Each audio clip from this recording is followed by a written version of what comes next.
Rebecca Avidia grew up in Albuquerque's North Valley, went to college in San Antonio and law school at Columbia University. She had a successful law career there and here in New Mexico until she found her true calling as executive director of the National Hispanic Cultural Center. The center has had 5 permanent executive directors in its 14-year history and numerous interim directors, but Avidia is the first woman in the role. She recently sat down with producer Megan Kamerick to talk about the job and the challenges facing the center following leadership changes and reductions in their funding. Rebecca Avidia, thanks for coming to New Mexico in Focus. Thank you for having me. And congratulations on your newish role Thank as Executive you. Director of the National Hispanic Cultural Center.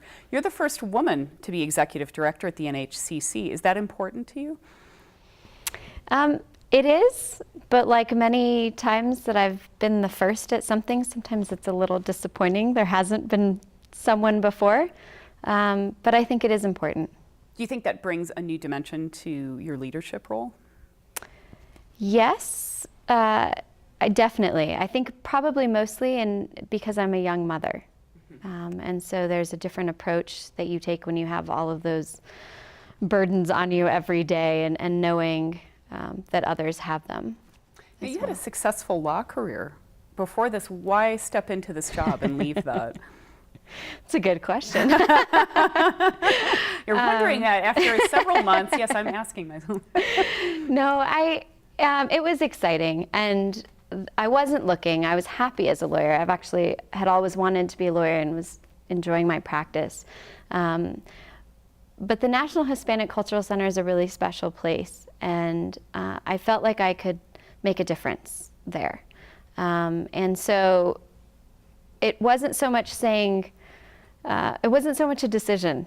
It was just something I felt called to do, to be there.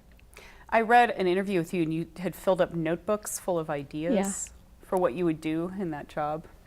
That was part of convincing myself to apply for it. Okay. So I was really excited at the prospect of it, but I didn't want to do a lousy job. So I started these notebooks of all the things I would do if I was in the position, and then I would have friends over for dinner and pitch these ideas to them and see if it stuck. And then when I actually wavered in the interview process, they were the ones saying, you can't. We really liked those ideas. You have to do this. So it was a neat reinforcement process. But I really needed it because of the place I was in, leaving this successful career and having 2 young children. I needed to know that if I was doing it to make a difference, I was actually going to make a difference. You put a lot of pressure on yourself. A little bit. So you went to school at Trinity University in San Antonio, and then you went to Columbia for law school.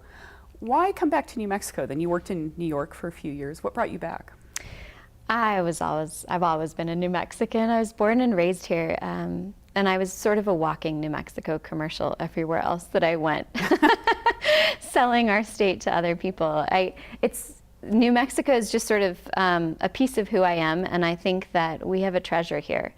And if our best and brightest leave and don't come back and invest here, then our treasure doesn't get to shine as brightly. And so I don't know if I'm one of those best and brightest, but I definitely wanted to be part of the team investing in our state. The NHCC has had 5 permanent directors, executive directors, since it opened about 14 years ago, and I think 4 or 5 interim directors. So how has that impacted the organization and how it's seen in the community, and how are you overcoming those challenges? I think that the change in leadership each time caused a change in direction. Mm-hmm. And that made the center a bit less reliable as a leader in the community. And so the way I've reacted to that is recognizing that my role is more important than I am. It is critical that the center have leadership, and that shouldn't be person-based. The center, and so to do that, we've really drawn from the community in creating a strategic plan that was just approved by our board last week. And so what you see in the strategic plan and in the process to create it is that over and over again we relied on the community and the staff's input, because they will be there at the end of the day no matter what happens to me. Mm-hmm. And so creating that stability really, in a sense, it's sort of like thinking of a tree and its roots. It's not good enough to have pretty flowers on the tree. You actually have to have the roots that keep it there when the windstorm comes. And so what we've really been trying to do is make it less person-based and more community-based. So now with the plan in place, what are some of the goals that you're looking towards? Most important is improving our community engagement, which is not just on campus with more attendance, but also getting off campus. And so we're starting to track those numbers, and we hadn't before, and they're pretty impressive. It turns out we're in the community, but we didn't know. And so we're creating those baselines so we can build from them. Another key focus is improving our financial stability and our resources. And then the most important, probably to me, and I think this is where being a woman and walking around in heels matters, we have to finish our campus. You mean the gravel? Yeah, down to the parking that gravel lot? is not friendly. So we need to finish our campus and really shine like the gem that it should be at the center. Well, talking about the financial condition, of course, the center's part of the state of New Mexico, so it gets its operating money mostly from the state, but it relies on a separate private foundation to raise money for programming and perhaps some of these other things you're talking about.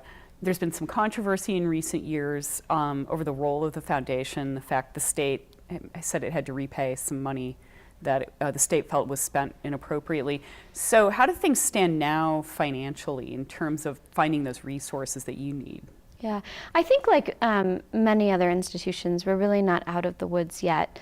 And we are a cultural institution, and so resources, rightly so, need to be directed at some of the more direct services, particularly on the state side. Some of the things that have been happening though at the center, I think, are pretty impressive. So, for example, our performing arts. Without the capital to bring in performances, what the staff did is they created these partnerships so that where we didn't have the money to put in up front, we were able to put in our people resources and our venue. And so we partnered and then would take a split of the revenue. And what that means at the end of the day is we were able to protect the state of New Mexico from the risk of a performance while still providing the resources to allow these amazing presentations to have a stage. And so using sort of ingenious approaches like that is really our focus. I'm confident that as we continue to succeed at the center, we will receive more private funding. I think that success begets success, really. But I think also it is important that we look at the ways we can protect the state resources and government resources that we're given while fulfilling our mission. And so those types of partnerships are one of the ways we do it. You know, the name is the National Hispanic Cultural Center, which is a hefty name. It is. But there's no single Hispanic or Latino identity in New Mexico or in the United States. So what's your vision for the people the center serves and its mission, taking that into account? It's a really broad mission, geographically and in the diversity of the Hispanic population. I think, though, that there has been a past tendency to say, well, let's narrow it. Let's just focus in New Mexico, or let's just focus on this particular demographic. I think that's the wrong approach. I think it's much more uncomfortable, but sort of sitting down in the tension of local versus national, our demographic here versus the national demographic. And really, in that tension, seeing it as an opportunity because there's no one else like us.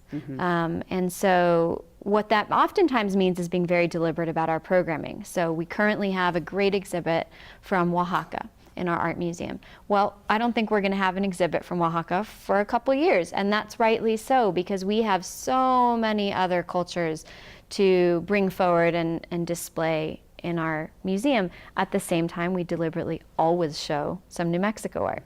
So that sort of deliberateness is seen in all of our programming in each of the different areas. And I think we continue that. To be national, though, we need national partnerships. We are not funded at a national level. We're funded by the state of New Mexico. And so to have a national reach, we really need to create those partnerships, and we're starting to do that. Just one last question. If you could, hopefully you'll have a long tenure in your role, what would be the key moment of success for you looking back on your time at the center? What would be your greatest hope? One thing that I would love is to be in a city outside of New Mexico and to hear the National Hispanic Cultural Center's name. That would be a big moment of success for us in our geographic reach. In some ways, though, I struggle because I think the successes are already there that are most meaningful. There's the parents of an autistic child who has attended our circus camp in the summer, and his progress from when he first started, of having to have so much alone time as compared to the sort of the chaos that you would expect at a circus camp, to where he is now. And I was recently in a room with a federal cabinet secretary and all these very important people. And a gentleman who was there in his business capacity walked up, and he bypassed all of those important people and came and talked to me and thanked me because his son isn't the autistic one I mentioned, but a similar story. His son really needed special attention and felt like he thrived in our summer institutes. And every time I hear one of those stories, I think that's success. And maybe it's not on this grand fancy scale, but I don't know if that gentleman's child is the next president of the United States of America. And if he is, I count that as a success. Well, Rebecca, thank you so much for coming to talk to us, and we wish you luck in the role that Thank you've you stepped so into. much.